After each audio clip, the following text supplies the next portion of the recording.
And so for our next conversation, we're going to be talking about the impact higher education has on our local economy.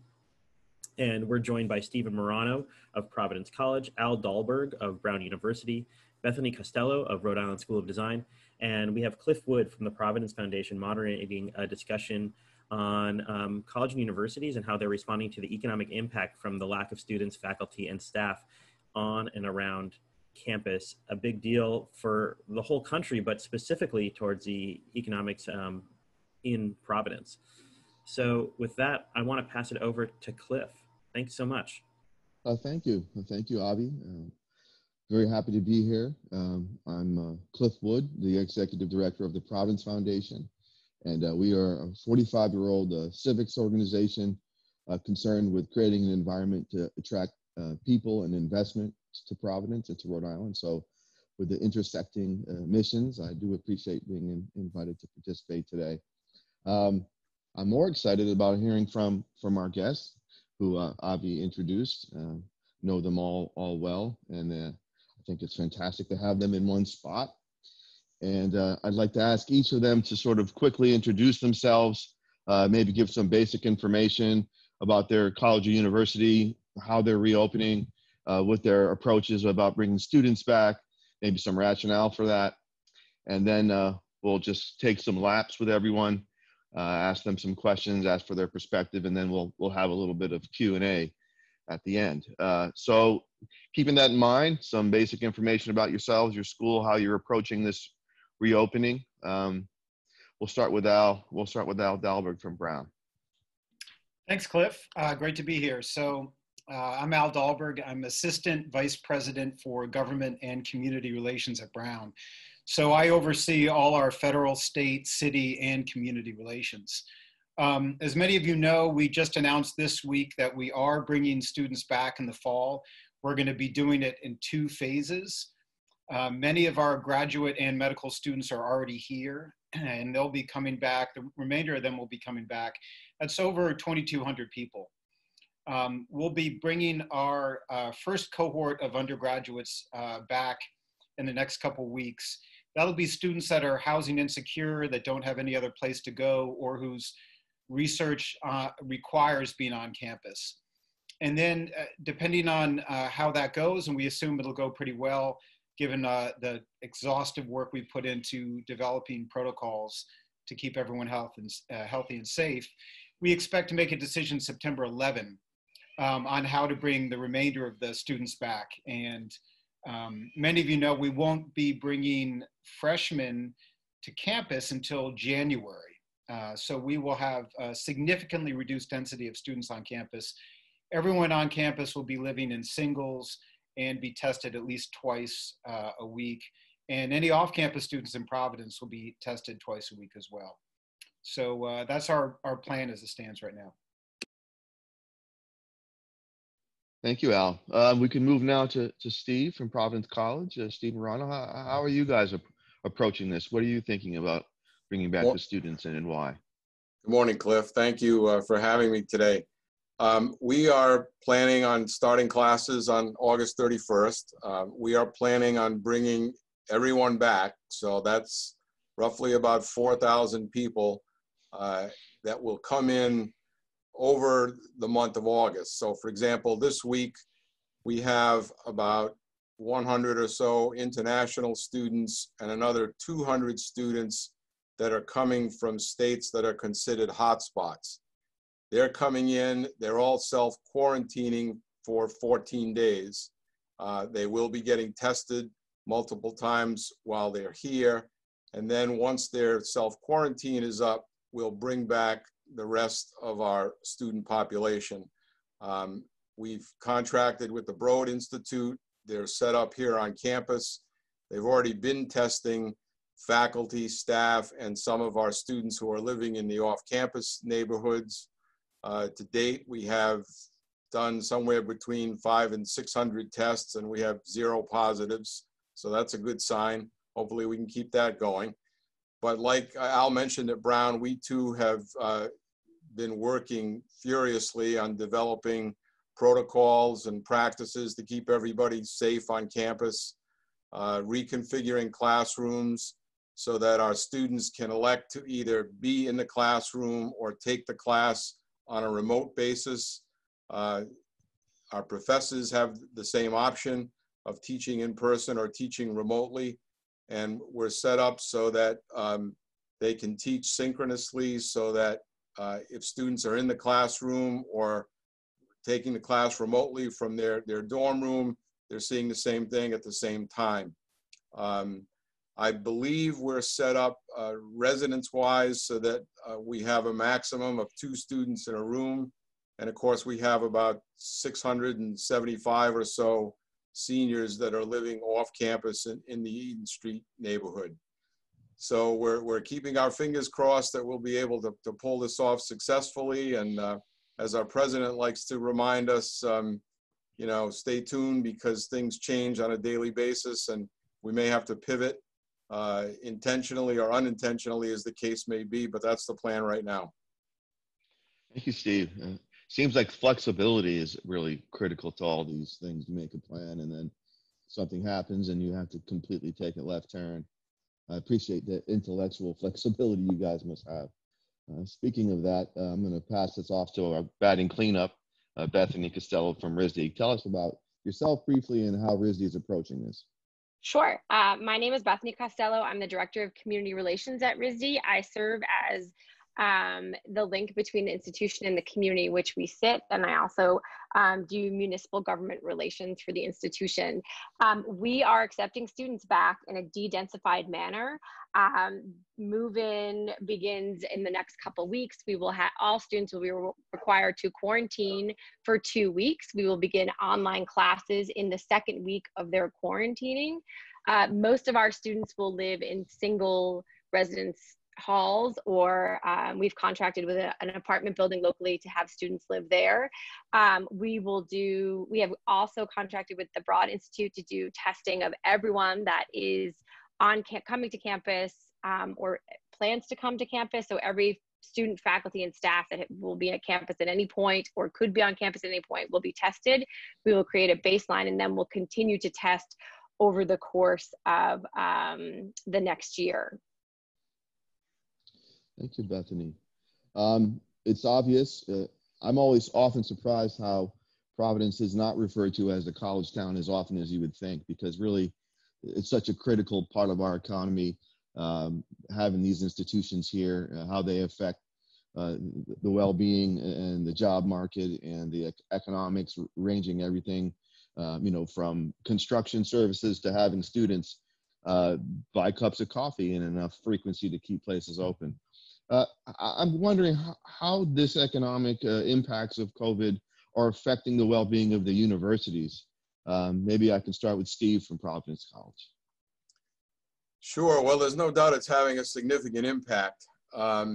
We're probably down somewhere in the neighborhood of $15 to $20 million in either in lost revenue or costs that we've had to incur to you know, deal with all of this.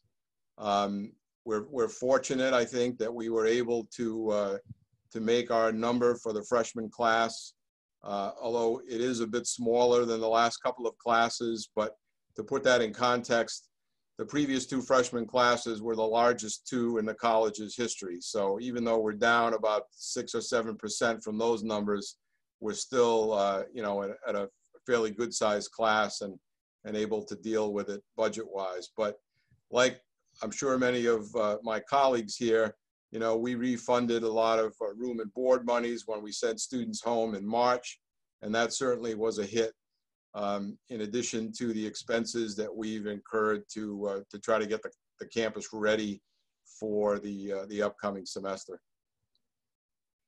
Thank you, Steve. What's this doing to RISD, Bethany? How is this affecting the institution of RISD? We estimate that the total is about 50 million of the impact between last semester and this year. In getting international students back and forth, because we can't have as many international students on campus this year, that's been financially impactful. I think we are about at 14% lower of the incoming class, both undergrad and grad for this year, which frankly, we're happy with. It seems like we were kind of preparing for a little bit more, given that so much of our population is international. Obviously, there are a lot of costs with preparing for a de-densified campus. We are a shop-based campus in historic buildings. So our facilities folks have spent all summer kind of creating spaces putting distances between workstations and making sure that students are safe when they are in shops. And that has really caused us to rethink, has really forced us to rethink how we deliver the education and where we deliver it. But I think we're coming up with some great solutions. So I think that's kind of the silver lining of all of this. I think we'll touch on that in the next questions, because I like the silver linings. But in the meantime, Al, how is Brown being impacted from an economic point of view by this COVID? So in many of the same ways that the other schools were, a dramatic increase in costs, lost revenue from summer programs and facility rentals, and then a big increase in financial aid that we expect will continue for at least several years, since we were an institution committed to meeting the full financial need of all our students. So what that meant was immediate a hiring freeze, purchasing reductions, a freeze in travel. But President Chris Paxton reminded us that we have to be true to our mission and really do everything we can to care for the community, and that's faculty, staff, and students. And so fortunately, there have been no COVID-related layoffs at Brown, and we've done everything we can to support the students who have are facing very difficult times from this. And of course, we've had to pivot many of our programs remotely. So we're expecting at least a $60 million impact, but we haven't figured out exactly what the full impact will be this fiscal year.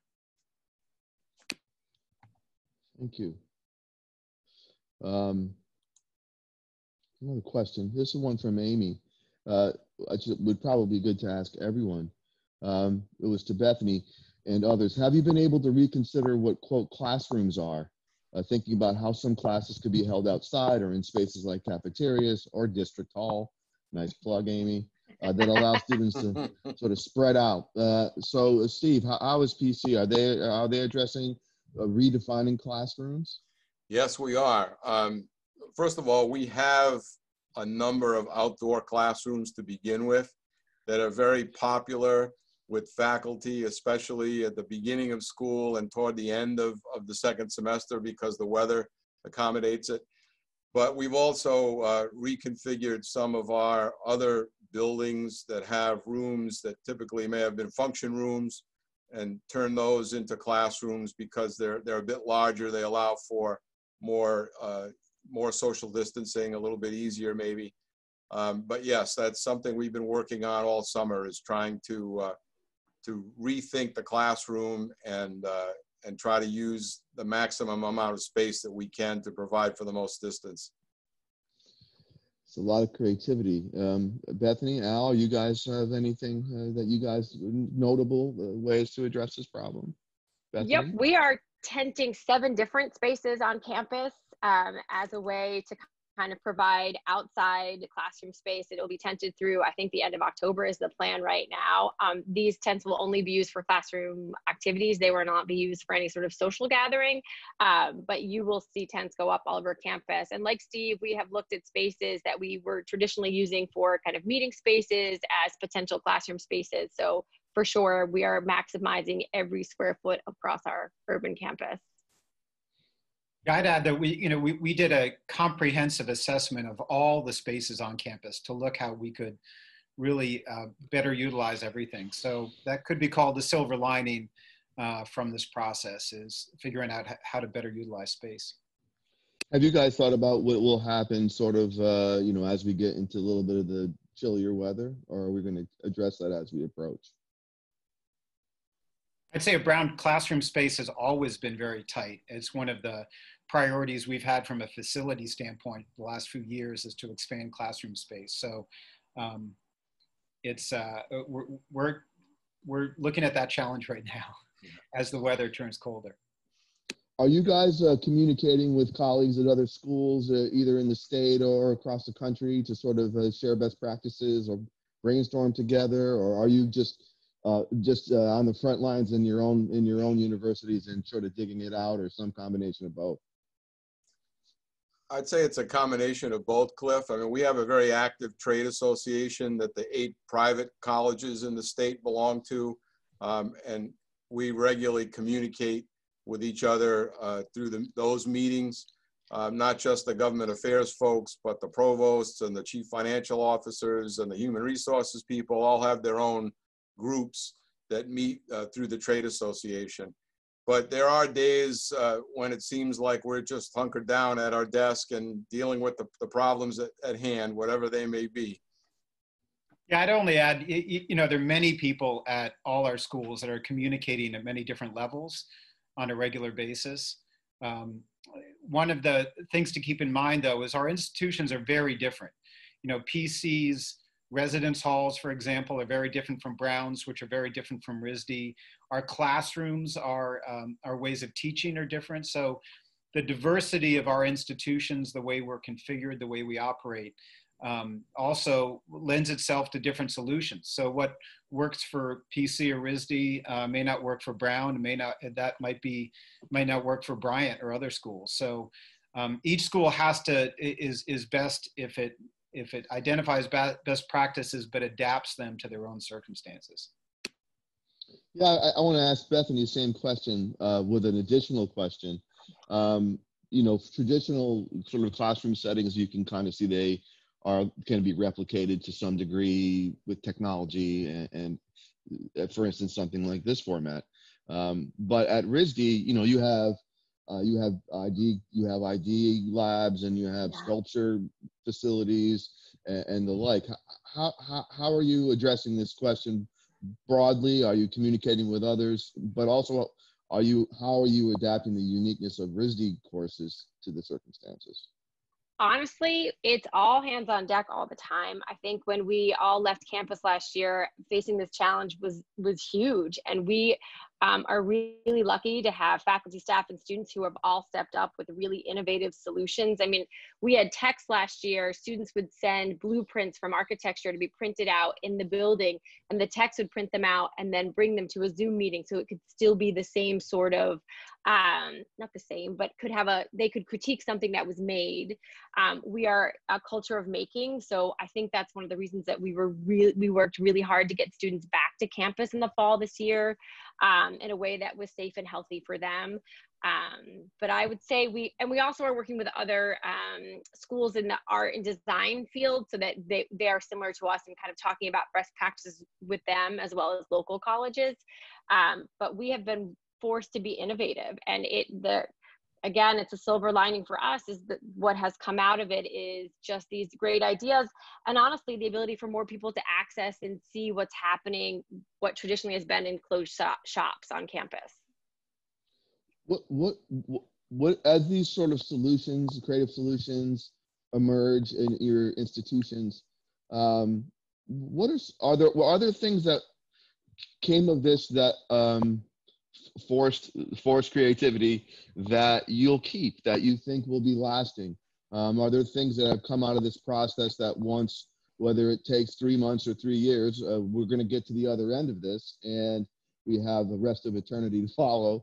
What things might you keep that you learned during this crisis?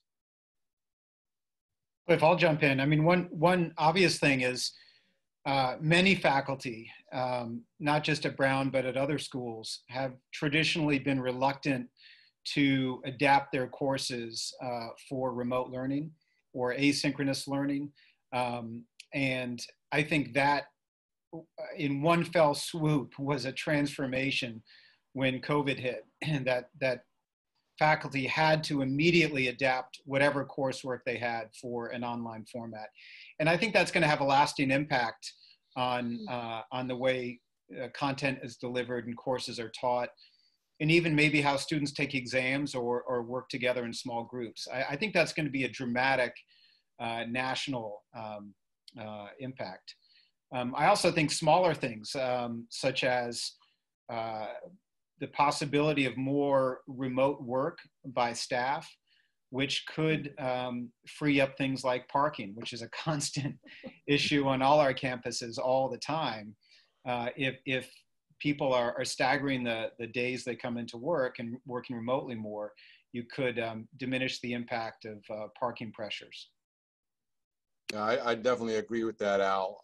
You know, as someone who teaches in our School of Business, in addition to my external relations job, I was one of those people that had to pivot and in the middle of my class, all of a sudden go remote. So yes, that's definitely something that we will also take away and keep, is a better, more robust online platform here on our campus. And I think another big thing, and somebody touched on it earlier, is just space management. We have about 105 acres that's pretty landlocked in the middle of a very residential area of Providence. So we don't have a lot of room to expand, and we're not really looking to expand, but we have to be creative and strategic about how we use the space we have. So all of this is sort of forcing our hand, if you will, to get really strategic about the space that exists on campus and how to make the best use of it. And I think those are two things that we'll take away and continue to use in the future. Yeah, I would echo both of those things and add that I think one of the places that we have seen the most growth during this time is in our continuing education department. For a long time, they were hesitant to do online coursework or just couldn't kind of wrap their brains around how they were going to do it. They were forced to do it, and I know that will continue now going forward. I think it's been really eye-opening just how welcoming the community was to taking an online CE course. So I think that's something that will definitely stay. And I echo Al's parking comment, because I think we will probably rethink how our employees come to campus and how we can kind of work around that. It always just comes down to parking now, doesn't it? Always Just, does. no matter what. I used to be on the city council, and Brown was a big part of the ward. And so, parking, this became kind of a lifestyle conversations about parking, as well as downtown. That's amazing. I think one of the things I want to shift a little bit to, we alluded to the interrelationship between the community and the universities, sort of economically, while it's a huge sector for us for many, many reasons. But beyond that sort of singular analysis, you know, the universities are community members and are involved in all kinds of ways, and that are both critical to the well-being of our citizens, critical to the university's ability to sort of maintain excellent relationships with the communities around them as members. And I wonder if you guys could sort of share some of the things that you do in the community as institutions, how they may be affected, or how, despite this, they will not be affected. So what can we expect? Where are you guys plugged in outside of your campuses, and how can we expect to continue those relationships with you as community? Sure. Well, I know on our end, there's a very strong culture of volunteerism and community service on campus. Our students and faculty and staff probably volunteer somewhere in the neighborhood of 50 to 55,000 hours every academic year. And that's across a wide range of areas: education, social service agencies, religious groups, I mean, you name it. And obviously a lot of that is being impacted, first of all, because our students were not here for the spring semester, but now even when they come back in the fall, the question is whether they're even going to be allowed to be physically present at some of these places where they've been volunteering. So it's causing a significant relook, if you will, at how we do community service here on campus and what we're going to be able to do. I know on some of the education stuff, so for example, things like Reading Week, where our students would go into the schools and read to elementary school students, we can probably shift that to an online platform, whether it's Zoom or Teams or something else. and maybe still make that happen. But some of the more physical work could be a bit more challenging, and that's going to take some brainstorming across a wide variety of people to make that work. Steve, you didn't even mention basketball. I don't how did you? No, I didn't. How do we miss this in the conversation? Yeah, well, as you know, our basketball team plays about 15 to 20 games every year at the Dunkin' Donuts Center. And we average probably in the neighborhood, round numbers of about 10,000 people per game. So the big hit there is to the hospitality industry, because a good many of those people go out for dinner, for drinks, either before the game or after the game. Some people may stay overnight in hotels, and right now that's all up in the air. The Big East announced the other day that all the fall sports were being canceled, but winter sports like basketball and hockey, we haven't had any determination yet. So we're hopeful that those games will be played. Whether or not the basketball games get played at the Dunk is a whole nother question, because if the Dunkin' Donuts Center decides not to allow fans in to watch the games, then it might make more sense for us to just play those games on campus, in our own gym. But either way, the impact to the hospitality industry in the downtown area around the Dunk will be pretty significant. Bethany, I put the same question, not about basketball. Yeah, about the we do have a basketball team, but but about the sort of other economic and cultural and social and educational and food related relationships with the community with RISD. So it's a huge impact for us. I mean, the RISD Museum has about 130,000 visitors a year alone. Add to that, like our students, I think RISD is the 13th largest employer in the city of Providence. And so, we bring a lot of people into the city. As an institution, we have spent the last few years really embracing our role as a place-based institution. And part of that has been sourcing food locally from farms. And so we've increased it by almost 10% every year.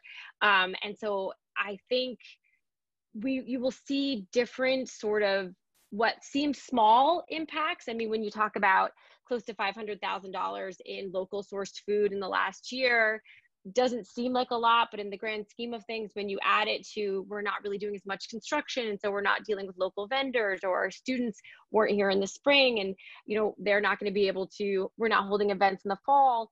I think that the trickle down effect is one that could be a little bit frightening, and so we are really trying to be mindful of that. Big stuff. Brown, certainly major employer. Major relationships with the K through 12 education system in Providence. That's just a couple. Al, how do you answer this question? Yeah, so we've roughly estimated we have over 150,000 visitors to campus per year between admission visits, athletic events, our commencement, reunions, visiting scholars, other events on campus. And obviously that's going to be way down. Just our admissions tours are alone, or because they're going online remotely, is going to have a big impact on the local economy from many of the people that would normally come and stay the night and eat locally. So that's unfortunate. On the other hand, Brown spends about $100 million a year on construction and renovation on our campus. And we have several building projects going on right now, and those will continue. One of them was slowed down slightly by COVID and the need to de-densify the work site. Another we're speeding up actually to try to bring online some additional residence hall beds to accommodate students next year. So fortunately, that our commitment to the construction trades and to keeping people employed in that area continues, and that will continue to support the local economy. When we had to move our students off campus and send them home in March, we still had 700 students on campus who couldn't go home for a variety of reasons. But our dining services didn't need to be producing as much food and meals as they were. So we decided to divert a good portion of that capacity to provide meals for the local community. So we provided over 24,000 meals for the local community. And we also made available some of our vacant dorm rooms to frontline personnel working on COVID. And then we also provided a donation to 900 low-income families in Providence who didn't have internet access, so they could continue with free internet access starting in July through this next year. So that'll continue through this next academic year for those families with kids in public schools that need that access. So, you know, we've also had to transition programs like our Nelson Center for Entrepreneurship, which probably many of the viewers are familiar with. Their B Lab ran virtually all summer and continues with 15 projects in development. So President Paxson kept reminding us in the community that Brown never closed in March. It didn't close this summer. We still had students on campus. We had faculty working. We had programs being run out of Nelson Center or the Watson Institute. We just were working in a different way, largely. And then we also, you know, we realized that one of the most important things we could do is continue our support for local organizations. So the Brown Arts Institute gave out 10 grants to local artists who were affected by COVID, just to support them through this difficult time. And then, you know, we have hundreds of students that work in the local public schools and Providence Public Schools. I was one of those Providence Public School kids many years ago who got tutored by a Brown student, and I'll never forget it. So we had to adjust the way we were delivering those tutoring and other services to the school. So we pivoted our Brown Summer High School to be entirely online. And then we had so many students that still wanted to tutor kids in Providence Public Schools, even if they were in California or Texas or wherever they were. So we've created a tutoring service for K through 12 kids and partnered with tutor matching services so we can you know, more efficiently deliver those services. We started a pilot with Hope High School. That's where we tested it out this summer, and it was very successful. And then finally, one thing we did is, you know, we provide sponsorships to local nonprofits that have events during the year. And obviously when all those events got canceled and those local nonprofits couldn't do those events to raise money, we just said, hey, look, we're gonna send you a check. You don't need to have an event to get support. And you know, it's a little way that we can help some of the local organizations that are so important to the local community. Well, thanks Al, thanks Brown, thanks all of you for those ongoing contributions. I think one other general question, and then maybe we can move to some Q&A. I'm looking at Amy's T-shirt, and I'm remembering why we're here in large part and who we're dealing with. How are your universities adapting or keeping in touch with your relationship with the innovation economy, with innovators, whether they be your students? I know through my work at the Providence Foundation, I have been involved with some of the work Brown's doing around organizing around innovation. You're all here, obviously, because that's all on your radar. So how are your colleges, you know, handling that in this time, and how do you see yourselves, you know, coming out of that once we're able to sort of leave the house for things? Steve, what do you think? It's a good question, Cliff. You know, trying to stay connected to a number of different areas is difficult because it hasn't been the immediate priority. You know, I think in the spring, the immediate priority was getting all the classwork shifted to remote learning. And over the summer, it's been sort of getting the campus ready so that we're in shape for everybody coming back. So the honest answer is I'm not really sure just how well we're connected. We were never connected to the same degree that RISD and Brown were in the first place. But we have stepped up efforts in recent years. For example, we have a relatively new innovation minor here on campus that's proven to be very popular, especially with our liberal arts majors. So a lot of the effort has been refining that program and dealing with the demand, you know, on that front. Al, Bethany? I will echo Steve's point that we have spent much of the spring de-densifying campus and the summer preparing. But I would say, working in an art and design school, they push innovation all the time. Like they push you to the brink. These are students, faculty, and staff that all think in a way that you can pivot and you can try and pivot and you can support new ideas, and they're not afraid to try them out, and they're not afraid to have them fail, which I think is amazing in these times. Our career center has been up and running all through the summer. They have been meeting with students, talking about how they can continue to kind of foster ideas. I know that a lot of our students go to the Nelson Center, so we work very closely with Brown. I think those are the ways that we are trying to stay connected. But our students, faculty, and staff kind of push us to keep rethinking and keep connecting, and they don't let us let go of very much. So. And Al at Brown? Yeah, as Bethany said, the Nelson Center for Entrepreneurship at Brown is open to both Brown and RISD students. And so it's designed to be a hub for those students, student entrepreneurs in all different disciplines. When they graduate, our idea is they could move to Rye Hub, which is a center at 225 Dyer Street, where Venture Cafe and CIC is located. So we encourage faculty and our graduating students to go there to continue the program and services they need to continue with their venture and build their network. So that's an important part of the local ecosystem. I'd just add that I think another silver lining from this COVID pandemic will be many people being forced to be more entrepreneurial and innovative in whatever profession they're in.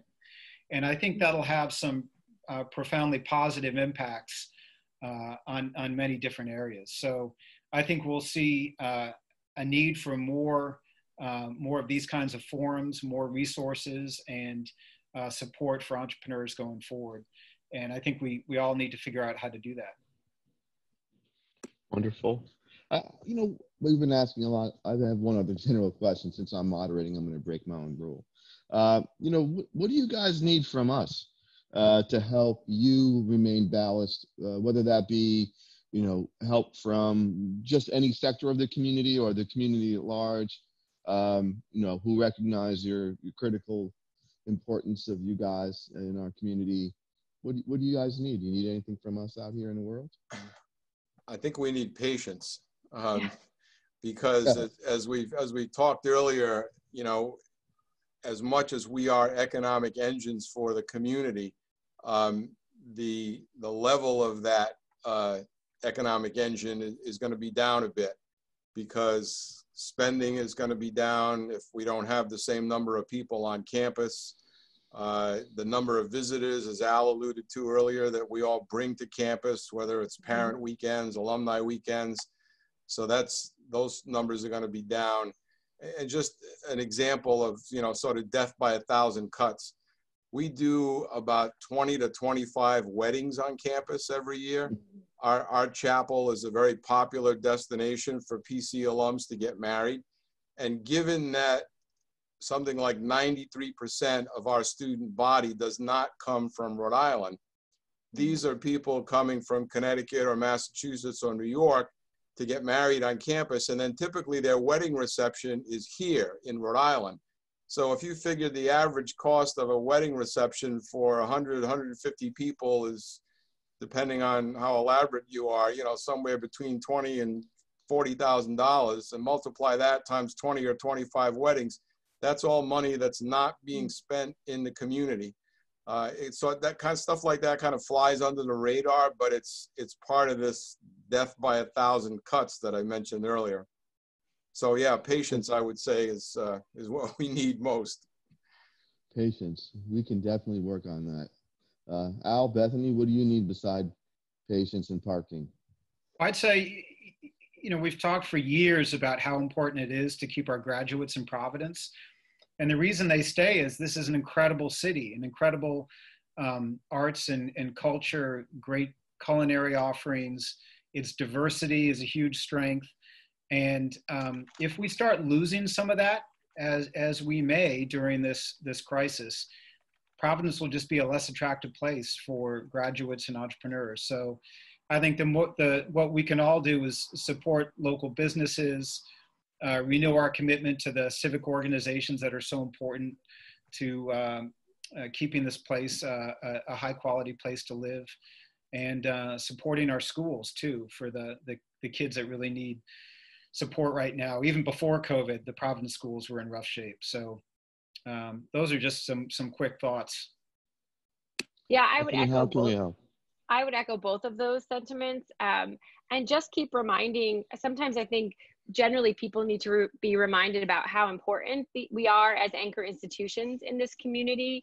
I feel like we bring a lot, and so just reminding when times are tough for us, just to remind people that like we are here and we are doing all of these things in a positive way. And so talking about some of the positive things that we as institutions are doing during this time, because I think, again, another silver lining has been the innovation that have come out of our students, our alum that are living locally and putting their work towards the efforts of COVID. Well, we appreciate you all as individuals and as organizations.